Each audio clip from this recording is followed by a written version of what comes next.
Yo, what up everybody? ETA on the EUC. It is August 20th. It's a Sunday, 4:26 p.m. The original goal today was 200.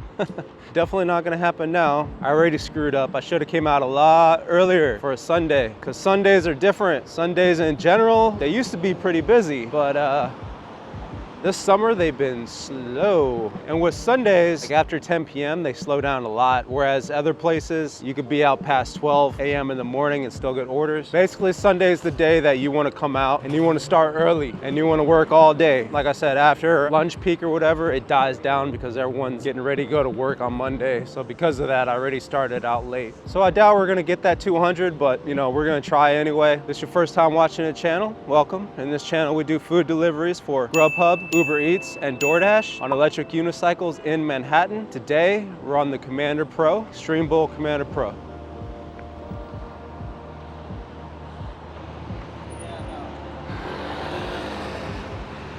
right guys, let's get into it. So the first thing I'm gonna do before I get started here is I'm gonna grab a coffee.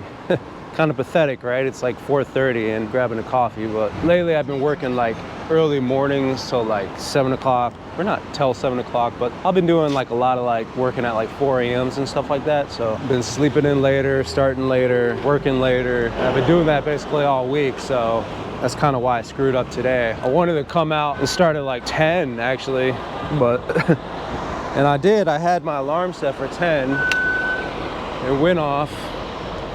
I woke up.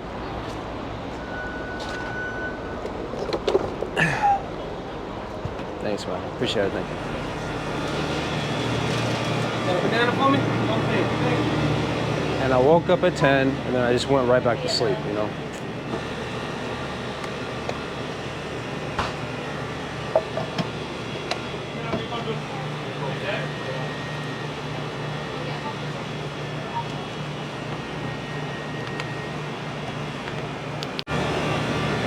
All right, got the coffee. Let's go. Yeah, like I said, my goal today before I came out, I wanted it to be 200, but I started way too late on a Sunday. It's been very hard to hit 200 lately. Like, for instance, yesterday I was out like 8 hours, 8.5 hours, and I barely broke 150. Even then, that's hard to do. Even to get 150 lately is hard to do. So, and I've been staying until like 4 a.m. and Sunday dies after like 10 p.m. or 9 p.m. or something. So the chances I'm gonna make like $200 in 5.5 hours is, especially now, it's not gonna happen. But what I'm gonna do, I think I'm gonna stay out till past 12 a.m. into the early morning again, just to see what happens. I mean, Sundays are not the day to do this, but I don't know, man. I would be happy to hit 150, but I don't think it's gonna happen unless something weird happens where it picks up in the early morning on a Sunday. The other thing I'll say real quick, this summer has been like way slower than last summer. Last summer was slow as shit. So last summer, all I had to do to meet my monetary goals was just work more than usual. You know, maybe an extra day or two here or there, and I could meet my monetary goals, right? But now, this summer, it doesn't matter how much I work. I would have to work like 12-hour days every day. Yeah, it feels like it doesn't matter how much I work this summer. All right, so we're gonna take this 2.6 miles, 12:55, 2 deliveries, 31 minutes. First place is Bear Burger. But yeah, it just feels like no matter how hard I work this summer, I can't meet my monetary goals. With that said, like, I highly doubt I'll be doing this full time next summer. It's just not worth it. Let's see.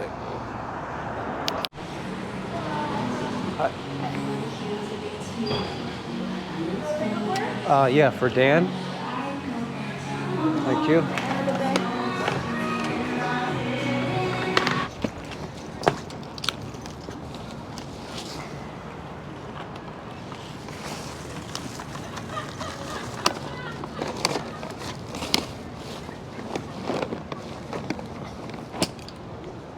Next pickup is Saigon Shack. It's like a couple blocks Yeah, I'd rather be that than over here.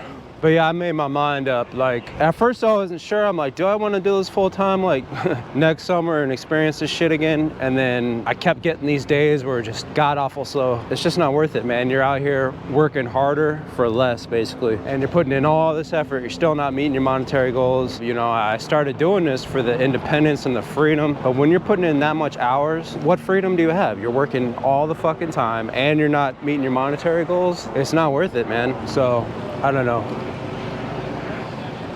I'll probably just do this part-time next summer, but I don't know. We'll see what happens, man.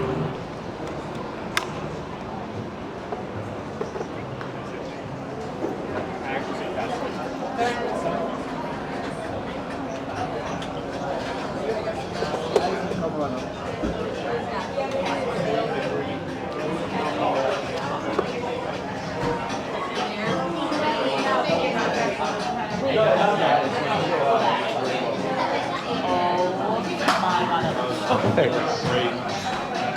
That looks so good. That looks really good. Cool. Thank you. Where was that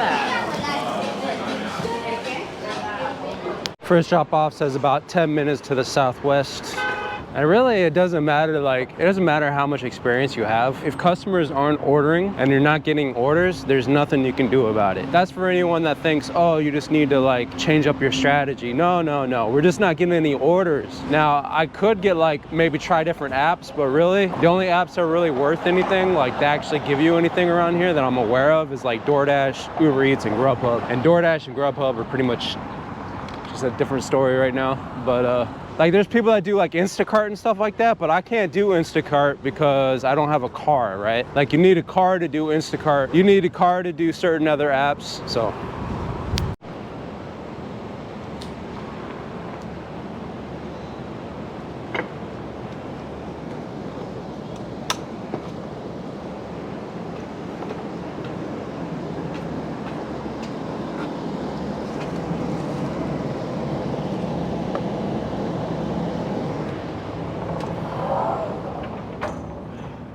Hello.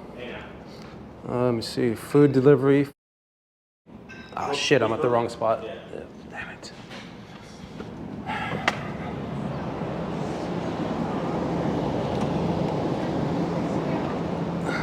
Google Maps tells me to go to 333, right? But really I'm supposed to go to 380. Like, come on. Wrong address.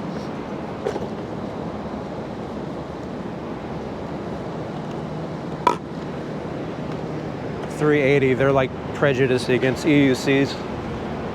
They do not let me, prejudiced, I use that word on purpose, make them seem even worse, but this place like basically hates all PEVs.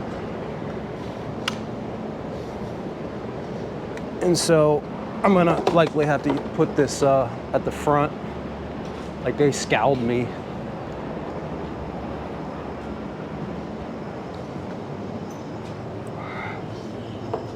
Fucking hands, right? Watch. You're not allowed to do that. Whatever, dude. See, I told you. Fucking, they think it's gonna like explode and shit and kill everybody, you know? Yeah, that's it. Hey, food delivery. All right.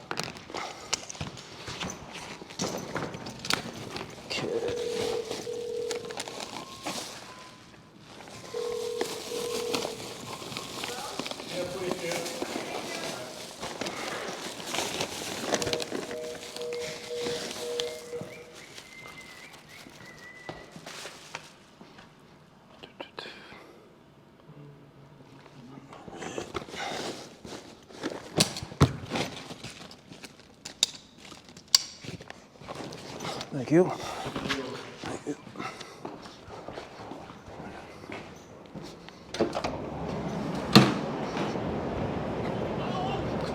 Because of that reason, you know, a lot of these buildings, like I said, are just getting more strict with these things. And like I went to a place the other day that I've been to before that used to let me just put this in here by the door at least, you know, like wouldn't even let me step inside with it. And I had to like go outside, think my plan, because I talked to him about it. He still wouldn't let me do it. I'm just like, dude. And finally I was able to do it, but he was being very lenient with me that time. Well, he wasn't being lenient. I had to like really finagle, bamboozle my way in there. So I've been thinking about bringing a lock, you know, but it's so damn heavy, man. Like that fucking New York City forget about it lock is so heavy, dude. It's like 10 pounds. Hold on.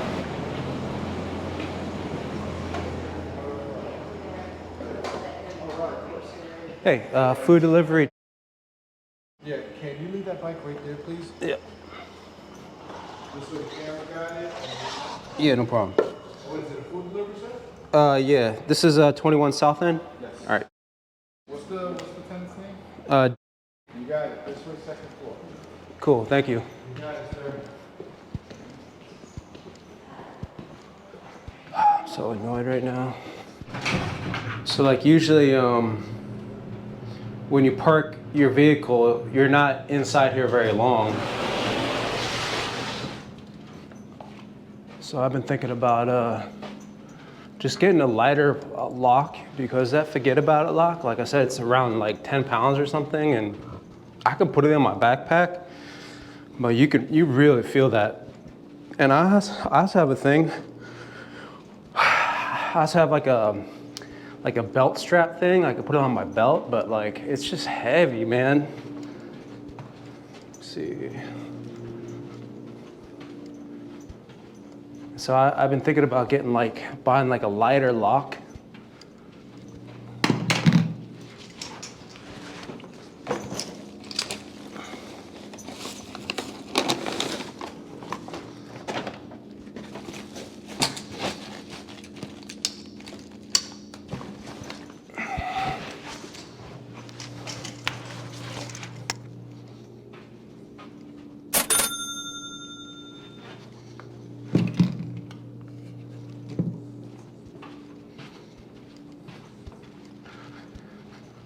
So I've been thinking about getting like a lighter lock, like they had these like carbon, like foldable chain locks, and yeah, they're easy to grind, but well, they're not that easy. It would take a couple minutes, I think, to grind it off.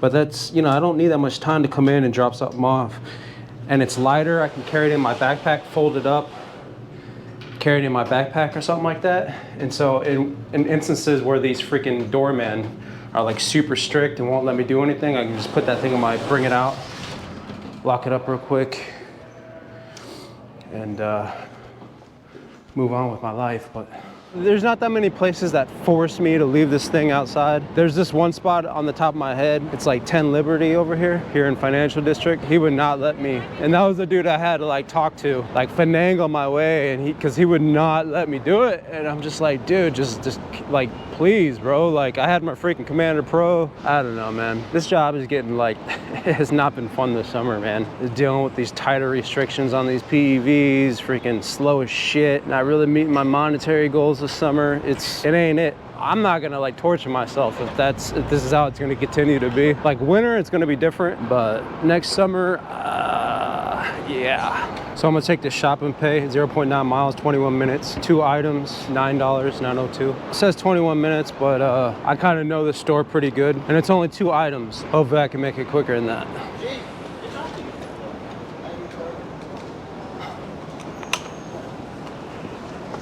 Let's see what the items are. If it's, let's see what the items are. Drano valve size Pro Max gel clog remover. Okay, very simple.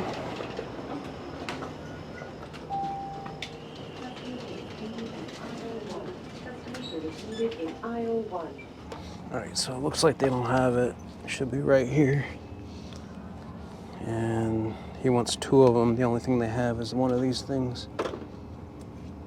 1 Drano. So I'll ask if he wants 1 of them. That took a little longer than I anticipated, but like I said, they didn't have the original Drano. I contacted customer, he didn't hit me up. So I selected a substitution, and the customer still has to approve the substitution, and I guess finally he approved it. So I just got that one total Drano, and we're gonna go drop it off not too far away.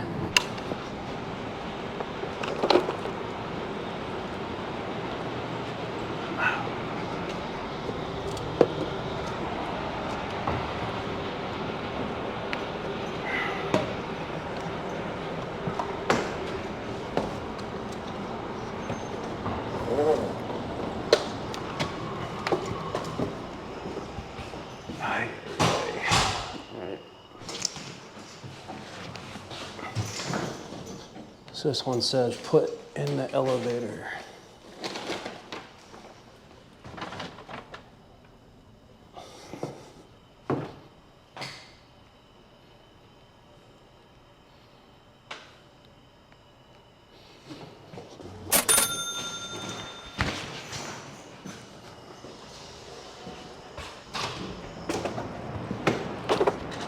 So that's one of those weird orders that it's like, you kind of feel like you're damned if you do, damned if you don't, because it's like, okay, so they wanted to meet at the door, and then under that, they said leave the order in the elevator. And it's kind of complicated to explain, but basically, I'm not sure if I was supposed to meet him at the door or leave it in the elevator, but I texted the customer, let them know I put it in the elevator as instructed. So that way, you know, he's not like, why'd you put it in the elevator? It's because you told me under your second note to put it in the elevator. So I'm just letting you know. That's where I did it, because that's what you instructed. Ugh. I'm feeling kind of stressed out, man. Like, Uber's shop and pay system is kind of weird because it's hard to explain without showing pictures, but basically if an item's not available, Uber will give you substitutions that you can shop for that are different than the original item, but they're similar. I used to always think that those substitutions were items that the customer selected ahead of time in case the original item wasn't there. The customer already selected those substitutions. So I used to get it. I used to not even contact the customer, and I used to select the substitutions. You following me? But one time I did that, and it was for like baby, like cough syrup or something. And it was for this woman, and they didn't have this specific baby cough syrup. So assuming that the substitutions were something that the customer selected beforehand, the next substitution, if they didn't have the cough syrup, was this Advil. So I'm like, okay, the customer wants this Advil. So I got her the Advil, and I had to meet her in person. I had to hand it to her in person. I could tell on her face, she was like, what the hell, right? And I'm like, I didn't think anything of it after I gave it to her. And then later on, I got like a 1-star rating. I got my tip taken away. I'm like, what the fuck? And it had to do with the customer really didn't select that substitution. It was offered by Uber, right? It wasn't like the customer selected that. It was a suggestion by Uber, and I'm supposed to contact the customer and then see if they want that item or not. But now it's like I go on the shopping thing, and where the substitutions are, it'll say the customer has pre-selected these substitutions. So it's like, I don't know what the fuck. I don't know if the customer selected these substitutions or not, or whatever, because last time I did that, I got my tip taken away.